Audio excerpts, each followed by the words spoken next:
मई जून का महीना आते ही जब पूरा का पूरा उत्तर भारत एक झुलसा देने वाली गर्मी से जूझ रहा होता है, तब सभी को एक उम्मीद, एक राहत दिखती है आने वाले मॉनसून में। बात अगर करें अप्रैल महीने से शुरू होने वाली गर्मी की, तो अप्रैल, मई और जून के महीनों में इस कदर तापमान बढ़ जाते हैं कि शहरों में रहना और बाकी कामों को कर पाना बहुत ज्यादा कठिन हो जाता है। इस गर्मी का प्रभाव कम होता है जब वर्षा ऋतु या मॉनसून शुरू होता है, तो कहीं ना कहीं हर व्यक्ति व्यक्तिगत रूप से मॉनसून का इंतजार, मॉनसून की तैयारी जो है वो कर रहा होता है। ऐसे में अगर आपको एक खबर सुनने को मिले कि इस साल मॉनसून कमजोर रहने वाला है या उतनी अच्छी बारिश इस बार नहीं होगी, तो एक जाहिर सी बात है, एक आम आदमी के लिए भी ये चिंता का विषय बन जाता है। मगर हम संघ लोक सेवा आयोग की सिविल सेवा परीक्षा के अभ्यर्थी हैं, तो हमारे लिए ये घटना, ये विषय बहुत ही ज्यादा महत्वपूर्ण हो जाता है। नमस्कार अभ्यर्थियों, मैं उम्मीद करता हूं आप सब बहुत बढ़िया होंगे, बहुत अच्छे होंगे। ये न्यूज, ये विषय अब तक आप तक पहुंच चुका होगा अगर आप दैनिक रूप में अखबार जो है वो पढ़ते हैं या किसी अन्य स्रोत से करंट अफेयर्स को फॉलो करते हैं, तो अब तक आप जान चुके होंगे कि 2026 में मॉनसून जो है वो कमजोर रहने वाला है। क्या इसका प्रभाव होगा, किन्हीं कारणों से ये मॉनसून कमजोर होगा और किस तरीके से परीक्षा में सवाल इस विषय से आ सकता है, उस पर ये पूरा का पूरा वीडियो जो है वो रहने वाला है। मैं आपसे आग्रह करूंगा कि वीडियो के अंत तक हमारे साथ बने रहिएगा, क्योंकि मैं कोशिश करूंगा कि बहुत ही सरल भाषा में, सरल तरीके से ये पूरा का पूरे विषय आपको समझा पाऊं। यहां हम सिर्फ मॉनसून की ही बात नहीं करेंगे, यहां पर हम चर्चा करेंगे एक बहुत ही अहम भूगोलिक विषय एल नीनो के बारे में। एल नीनो से बार बार सवाल परीक्षा में पूछे जाते हैं। बहुत सारे विद्यार्थियों को, बहुत सारे अभ्यर्थियों को एल नीनो जो है वो बहुत ही कठिन विषय लगता है, लेकिन इस लेक्चर के बाद में आपको एल नीनो और उसका क्या संबंध है भारत के मॉनसून के साथ में, इस विषय में एक बहुत ही सरल भाषा में सारी की सारी जानकारी जो है वो मिल जाएगी। तो दोस्तों, शुरुआत करते हैं। मॉनसून की उम्मीद सबसे ज्यादा, या अच्छे मॉनसून के लिए सबसे ज्यादा प्रार्थना अगर कोई करता है, तो वो भारत के अंदर है, भारत का किसान। लेकिन ऐसे में जब किसान को ये सुनने को मिलता है कि अब जो मॉनसून आने वाला है या इस बार जो मॉनसून आने वाला है वो कमजोर होगा, तो किसान की स्थिति जो है वो जाहिर सी बात है बहुत ज्यादा खराब हो जाती है। क्योंकि भारत में आध्यात्मिक कृषि संबंधित गतिविधियां जो है वो सीधे तौर पर मॉनसून में होने वाली वर्षा पर जो है वो निर्भर करती हैं। जितनी भी सिंचाई है उसका एक अहम हिस्सा जो है वो मॉनसून की वर्षा से आता है। जब मॉनसून की वर्षा कम होती है, तो भारत के अंदर किस तरीके से किसान प्रभावित होता है, किस तरीके से भारत के अंदर अर्थव्यवस्था प्रभावित होती है, और क्या वजह है, कौन है ये एल नीनो जिसकी वजह से ये सारी की सारी समस्याएं भारत में पैदा होती हैं, इन चीजों को आज हम समझने वाले हैं।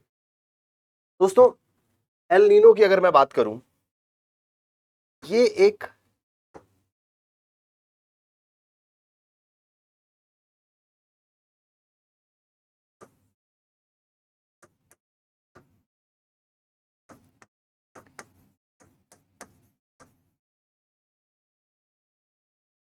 एल नीनो एक वायुमंडल संबंधित घटना है, या एक ऐसा विषय है जिसको समझना बहुत बार अभ्यर्थियों को मुश्किल लगता है, क्योंकि इसका नाम जो है वो काफी ज्यादा डरावना सा कई अभ्यर्थियों को नजर आता है। एल नीनो हमने आमतौर पर इस तरीके के शब्द जो है वो नहीं सुने होते, लेकिन इसको जब हम समझेंगे तो एक बहुत ही सरल सी प्रक्रिया है, जिसमें हमारा जो सागरीय क्षेत्र है और जो हमारा वायुमंडल है, उन दोनों को मिला करके ये एक मौसम संबंधित गतिविधि जो है वो शुरू होती है।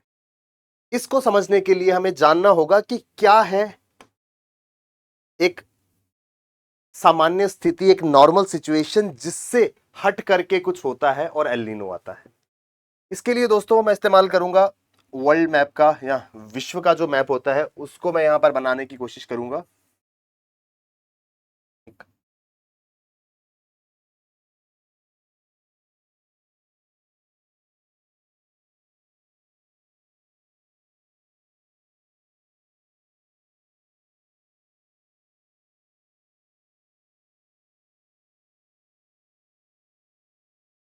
मान के चलिए कि ये आपका विश्व का पूरा मैप है, जिसमें यहां पर हमारा नॉर्थ अमेरिका है, यहाँ पर हमारा साउथ अमेरिका या दक्षिण अमेरिका जिसे हम कहते हैं वो है, ये हमारा अफ्रीका का हिस्सा है, यहाँ पर यूरोप है, यहाँ पर एशिया है, और ये ऑस्ट्रेलिया का है, और यहाँ पर एंटार्क्टिका है। यहाँ पर जो एल नीनो की शुरुआत होती है वो दक्षिणी अमेरिका के पश्चिमी तट से होती है, यानी कि जो वेस्टर्न कोस्ट है साउथ अमेरिका का, दक्षिण अमेरिका का जो पश्चिमी कोस्ट है, जो ये हिस्सा है, यहां से शुरुआत होती है एल नीनो के बनने की। वो कैसे होती है, उसके लिए हमें इसी विश्व के नक्शे को थोड़ा सा आगे की तरफ धकेलना होगा। तो इस तरीके से हमें विश्व का नक्शा दिखता है। अगर मैं इस चीज को या इस दक्षिण अमेरिका के हिस्से को थोड़ा सा आगे की तरफ करूं, क्योंकि पूरी की पूरी धरती गोल है, तो क्या ये वाला हिस्सा जो है वो घूम करके यहां नहीं आ जाएगा? इसको थोड़ा सा अपने दिमाग में एक मानचित्र बनाने की इसकी कोशिश कीजिएगा कि अगर विश्व के इस नक्शे को मैं थोड़ा सा आगे की तरफ धकेलता हूं, तो क्योंकि धरती हमारी गोल है, तो ये हिस्सा ऐसा नहीं है कि ये आगे की तरफ चला जाएगा। धरती गोल होने के कारण ये हिस्सा घूम करके यहां आ जाएगा, जिस वजह से ऑस्ट्रेलिया का हिस्सा कुछ यहां पर आ गया, मान लीजिए इस तरफ था हमारा दक्षिण अमेरिका, और यहां कहीं पर है भारत का तट, दक्षिण भारत का ये तट। यहां पर इस तरफ है हमारी बंगाल की खाड़ी, से बे ऑफ बंगाल कहा जाता है। यहां पर है अरब सागर यानी अरेबियन सी, और यहां पर है हिंद महासागर जिसे हम इंडियन ओशियन के नाम से जानते हैं। ये वही विश्व का नक्शा है, इसे हमने जरा सा आगे की तरफ धकेला ताकि हम चीजों को सरल भाषा में समझ सकें। सामान्य तौर पर दक्षिण अमेरिका का ये जो तट है, जो कि प्रशांत महासागर में आता है, यहां पर पश्चिमी प्रशांत महासागर जो है, इसका ये हिस्सा जिसे कि पेरू का तट कहा जाता है, दक्षिण अमेरिका की एक देश है, कंट्री है जिसका नाम पेरू है, वहां पर दक्षिण अमेरिका के पश्चिमी तट पर प्रशांत महासागर में सामान्य तौर पर ठंडा पानी जो है वो रहता है, यानी कि कोल्ड वाटर। ये कोल्ड वाटर यहां पर क्यों आता है? क्योंकि प्रशांत महासागर के अंदर से एक ओशियन करंट जिसे हम कहते हैं वो ऊपर की तरफ आती है, जिसका नाम है पेरू करंट।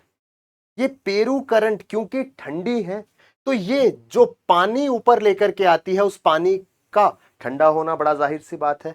ठंडा पानी के जो तापमान है वो यहां पर कम होगा। तो सामान्य स्थिति में पेरू के इस तट पर प्रशांत महासागर में तापमान जो है वो कम है। अब तापमान कम होने के कारण यहां पर जो दबाव है, जो एटमॉस्फेरिक प्रेशर है, हवा के कारण बनने वाला जो दबाव है, एटमॉस्फेरिक प्रेशर है, वो यहां पर जाहिर सी बात है क्या होगा?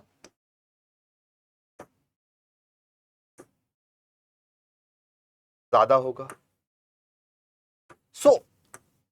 जब दबाव, एटमॉस्फेरिक प्रेशर या हवा का दबाव जो है वो यहां पर ज्यादा होगा, तो एक प्रॉपर्टी हवा की रहती है कि वो ज्यादा दबाव वाले हिस्से से कम दबाव की ओर जाती है। यहां पर हम क्या देखते हैं कि इस ज्यादा दबाव वाले हिस्से से हवाएं जो है वो इस तरफ ऑस्ट्रेलिया और भारत की तरफ आना शुरू करती हैं। ये एक सामान्य स्थिति है। यहां पर क्यों आती हैं? क्योंकि यहां पर समय वो रहता है जब सूरज सीधे तौर पर हमारी कर्क रेखा के ऊपर मौजूद होते हैं, ट्रॉपिक ऑफ कैंसर के सटीक ऊपर सूर्य की जो स्थिति है वो रहती है, जिस वजह से ये हिस्सा काफी ज्यादा गर्म हो रहा होता है, यानी कि यहां पर तापमान जो है वो बहुत ज्यादा हाई टेम्परेचर होता है, जिस वजह से जो दबाव है वो लो हो जाता है। ज्यादा तापमान कम दबाव, कम तापमान ज्यादा दबाव, और हवाएं हमेशा ज्यादा दबाव वाले क्षेत्र से कम दबाव वाले क्षेत्र की तरफ आती हैं। वही चीज हमको यहां देखने को मिलती है एक सामान्य स्थिति में। तो यहां से हवाएं जो हैं वो भारत की तरफ आती हैं, और ये वो समय है जब सूरज कर्क रेखा के ऊपर है, यानी कि जिस समय की हम बात कर रहे हैं वो हमारा जून का महीना है। ये जो हवाएं यहां से आ रही हैं ये विभिन्न जल स्रोतों को पार करती हुई आ रही हैं, जिस वजह से ये अपने साथ बहुत सारी नमी, जिसे हम मॉइस्चर कहते हैं, वो लेकर के आती हैं। तो ये हवाएं भारत की ओर आ रही हैं और अपने साथ बहुत सारी नमी, बहुत सारा मॉइस्चर लेकर आ रही हैं। और ये नमी जब भारत के ऊपर पहुंचेगी तो कितने समय तक वो नमी को अपने अंदर रोक के रख सकता है? हम जानते हैं कि ज्यादा समय तक ये हवाएं इस नमी को रोक नहीं पाएंगी, और ये नमी जो है वो पानी के रूप में, बारिश के रूप में भारत के इस हिस्से में गिरेगी, और यही जो है वो मॉनसून कहलाता है। इंडियन ओशन या हिंद महासागर क्षेत्र से नमी से भरी हुई हवाएं भारत की तरफ आती हैं, और वो भारत के अधिकांश हिस्सों में बारिश करती हैं, जिसे हम मॉनसून के नाम से जानते हैं। ये स्थिति है सामान्य सिचुएशन, नॉर्मल सिचुएशन है। ये इस तरीके से पूरा का पूरा सिस्टम चल रहा है। लेकिन जब कभी एल नीनो की स्थिति बनती है तो चीजें जो है वो पूर्ण रूप से बदल जाती है। वो बदलाव क्या होता है, आप ऐसा समझिए कि यही कहानी जो है वो अब उल्टी पड़ गई है। इस तरीके से मैंने आपसे कहा कि दक्षिणी अमेरिका का ये तट, जहां पर पेरू के तट पर समुद्र के अंदर से ठंडा पानी बाहर की तरफ आ रहा था, अब वहां पर बदलाव हो गया है। वो ठंडा पानी जो है वो बदल चुका है गर्म पानी में। ध्यान से सुनिएगा, भूगोलिक रूप में क्षेत्र वही है, वही दक्षिण अमेरिका है, वही ऑस्ट्रेलिया है, वही भारत है, लेकिन अब बदलाव इतना हो चुका है कि वो जो ठंडा पानी था अब वो पहले से गर्म हो चुका है। जब पानी पहले से गर्म है, यानी कि ऊपर की ओर जो पानी, जिसको हम अपवेलिंग कहते हैं, इस अपवेलिंग में जो पानी ऊपर की तरफ आ रहा है, अब उसका तापमान जो है वो ज्यादा है। ज्यादा तापमान की स्थिति में क्या हो रहा है, इस ज्यादा तापमान की स्थिति में जो टेम्परेचर हाई होगा तो दबाव या प्रेशर जो है वो लो हो जाएगा। तो यहां पर एक कम दबाव वाला क्षेत्र बन गया। और हवाएं किस दिशा में चलती हैं, पहले भी मैंने बताया और आप जानते भी होंगे कि हवाएं हमेशा ज्यादा दबाव से कम दबाव वाले क्षेत्र में जा रही हैं।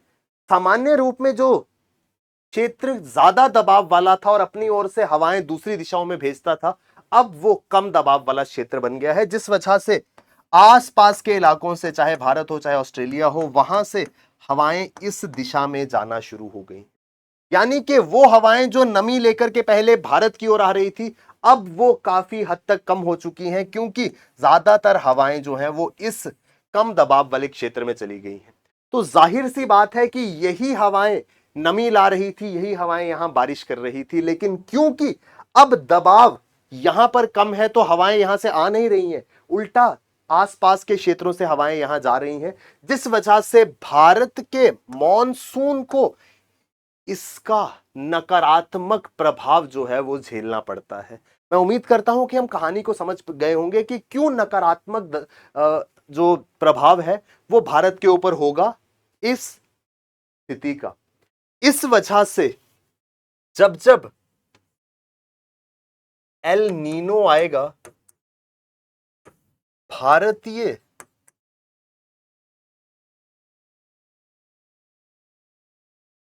मॉनसून जो है वो नेगेटिव, नकारात्मक प्रभाव झेलेगा। और यही स्थिति बनी है साल 2026 में। साल 2026 में इस की पुष्टि हो चुकी है कि एक एल नीनो दक्षिण अमेरिका के पेरू के इस तट पर बन चुका है, जिस वजह से यहां पर कम दबाव वाला क्षेत्र बनेगा और ये हवाएं जो सामान्य रूप में भारत की तरफ जानी थी वो अब दक्षिण अमेरिका की तरफ आएंगी और इस वजह से भारत के मॉनसून में हमको एक बड़ी कमी देखने को मिलेगी। ये पूरी की पूरी कहानी है एल नीनो की, जो मैंने आपको मैप के माध्यम से समझाने की कोशिश करी। अगर इस स्थिति को दोबारा से एक बार देखें तो यही वो दक्षिण अमेरिका का तट है जहां पर सामान्य रूप में तापमान कैसा है, तापमान कम है। क्यों? क्योंकि समुद्र के अंदर से ठंडा जल जो है वो यहां पर आ रहा है। ये ठंडा जल इस क्षेत्र के तापमान को ठंडा करेगा। मैं उम्मीद करता हूं आप जानते होंगे कि नीला रंग जो है वो कम तापमान को और लाल रंग जो है वो ज्यादा तापमान को दर्शाता है। तो क्योंकि यहां पर हमारे पास कम तापमान वाला क्षेत्र है, जब तापमान कम है तो जो दबाव होगा, जो वायुमंडलीय दबाव या जिसे हम एटमॉस्फेरिक प्रेशर कहते हैं, वो ज्यादा हो जाएगा। तो कम तापमान ज्यादा दबाव, तो ज्यादा दबाव से हवाएं जो है वो इस दिशा में जाएंगी। यहां पर ऑस्ट्रेलिया के इस हिस्से में हवाएं आएंगी और यहां से जो व्यापारी पवने, ट्रेड विंड्स जिन्हें कहा जाता है, उनके साथ ये भारत पहुंचती हैं। और क्योंकि ये अपने इस पूरे के पूरे रास्ते में काफी सारे जल स्रोतों के ऊपर से गुजरती हैं, तो ये हवाएं अपने साथ काफी सारा जल एकत्र करके भारत के ऊपर लाती हैं और वर्षा के रूप में भारत को दे देती हैं। लेकिन जब जब स्थिति बदलेगी, जब जब एल नीनो आएगा, जो कि हमने अभी समझा है, तो पूरी की पूरी कहानी बदल जाएगी। अब यहां पे आने वाला जल जो है वो थोड़ा गर्म हो चुका है। जल गर्म है तो तापमान अधिक होगा, तापमान अधिक होगा तो जो दबाव है हवा का वो कम हो जाएगा।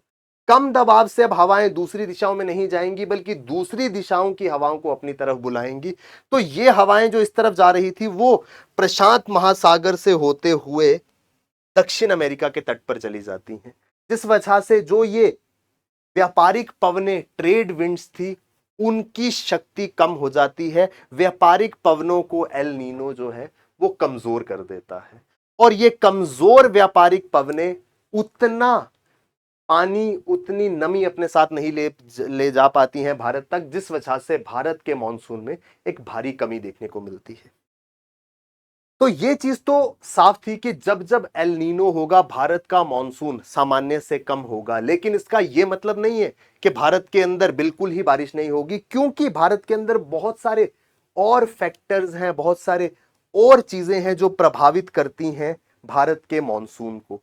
तो इसके अंदर अगर हम बात करें, भारत का मॉनसून केवल एल नीनो से प्रभावित नहीं होता, यहां पर वॉकर सर्कुलेशन या वॉकर परिसंचरण जिसे कहते हैं वो रहता है, कन्वेक्शन या सहवहन, इन चीजों से भारत के मॉनसून पे असर आता है। तो ऐसा नहीं है कि भारत में बिल्कुल ही मॉनसून नहीं होगा, लेकिन जितना होना चाहिए उससे कम होगा जब जब वर्ष एल नीनो का होगा, जैसे कि 2026 है। एक और चीज यहां पर एल नीनो से मिलती जुलती है जिसे कहा जाता है ला नीना।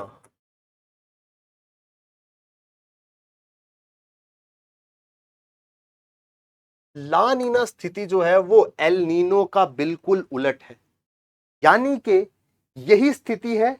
इसमें एक अहम बदलाव क्या आएगा कि ये पानी जो है वो सामान्य से ज्यादा ठंडा हो जाएगा।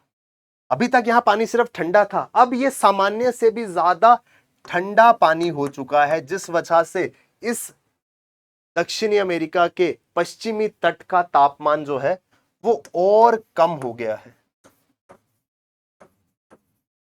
जब तापमान और कम होगा तो हमारा जो दबाव है वो बढ़ेगा, तो हमारे पास यहां पे प्रेशर जो है वो और ज्यादा बढ़ जाएगा। यानी कि अब ज्यादा हवाएं ऑस्ट्रेलिया और वहां से व्यापारिक पवनों के साथ मिलकर के भारत पहुंचेंगी। इस स्थिति को हम कहते हैं क्या? इस स्थिति को कहा जाता है ला नीना। तो तीन यहां पर स्थितियां हैं। सबसे पहले सामान्य स्थिति। सामान्य स्थिति में हमारे दक्षिणी अमेरिका का पश्चिमी छोर जो है वो ठंडा रहता है, दबाव ज्यादा होता है और वहां से हवाएं ऑस्ट्रेलिया और ऑस्ट्रेलिया से व्यापारिक पवनों के साथ नमी लेकर के भारत में अच्छी खासी वर्षा कराती है। दूसरी स्थिति आती है एल नीनो। एल नीनो में हमारा दक्षिण अमेरिका का यह पश्चिमी छोर गर्म हो जाता है, यानी कि दबाव यहां पर कम हो जाता है और वो हवाएं जो यहां से जानी चाहिए थी वो उल्टा हवाओं को अपनी तरफ खींचता है और भारत तक पहुंचने वाली जो व्यापारिक पवनें हैं वो कमजोर पड़ जाती हैं। तीसरी स्थिति है जिसे कहा जाता है ला नीना। ला नीना में क्या हो रहा है, ये दक्षिणी अमेरिका का पश्चिमी छोर सामान्य से भी ज्यादा ठंडा हो गया है और सामान्य से भी ज्यादा दबाव यहां पर बना हुआ है, जिस वजह से ज्यादा हवाएं भारत की ओर जाएंगी और भारत को एक बहुत ही शानदार मॉनसून जो है वो यहां पर मिलेगा।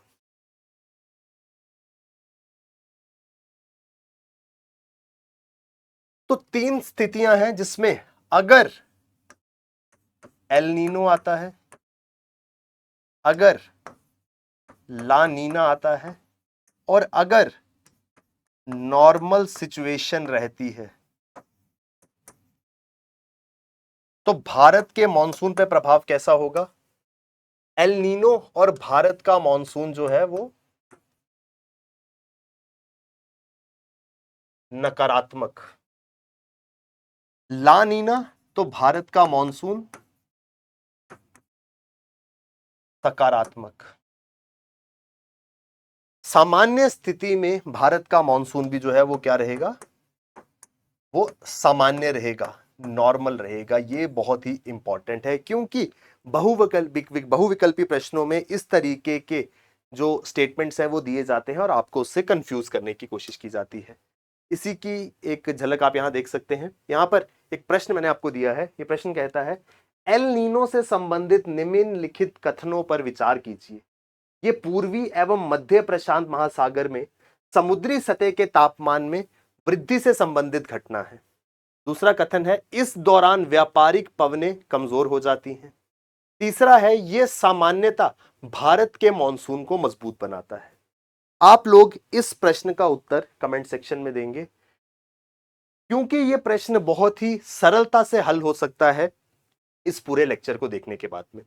दोस्तों, इसी तरीके से हम लगातार सिविल सेवा परीक्षा का पूरा जो पाठ्यक्रम है उससे संबंधित विषयों को समझाते हुए सरल भाषा में इस तरीके के उदाहरणों के साथ कि आप आसानी से समझ पाएं, हम आपके लिए वीडियोस लेकर के आते रहेंगे शून्य आईएएस हिंदी के इस चैनल पर। और इसके अलावा अगर आप संपूर्ण कोर्स की तैयारी चाहते हैं, मुख्य परीक्षा 2026 और 27 के लिए पूरा का पूरा कोर्स पढ़ना चाहते हैं, तो आपके लिए मौजूद है वज्र बैच। इस बैच में आपको मुख्य परीक्षा की बहुत ही गहन तैयारी जो है वो कराई जाएगी। किसी भी प्रकार की कोई भी आपकी समस्या हो, कोई भी आपका डाउट हो, आप किसी मार्गदर्शक, किसी मेंटोर से मिलना चाहते हो, तो आप हमें डिस्क्रिप्शन में दिए हुए नंबर पे कांटेक्ट कर सकते हैं। Thank you very much. All the best.